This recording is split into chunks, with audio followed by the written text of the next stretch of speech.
Amir Avtosavdoda arzonga VAZ 2106 mashinamiz ko'rishingiz mumkin. Mashinamiz 1989-yilda ishlab chiqarilgan.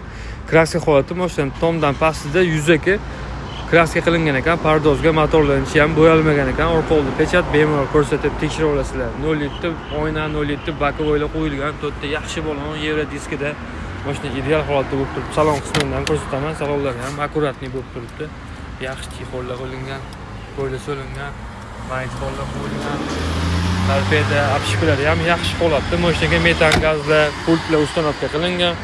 Temir gaz bo'ldi, yangi texnik pasport, gazga ruxsatnomalari bor. Orqa ko'rinishlari ham go'zal holatda turibdi mashina. Zadniy o'z korobka, motorlarda ham hech qanaqa rasxodlari yo'q. Yillik nomerda generalniy diagnoz berishadi. 1989-yil VAZ 2106 mashinamiz olib minishing uchun tayyor holatda. Narxini egalar bilan tortishib sizlar olib maza qilib haydashingiz uchun $1550 tushirib qo'ydik. Egalar nomerlarni qoldiramiz. Bemalol aloqa chiqib baraka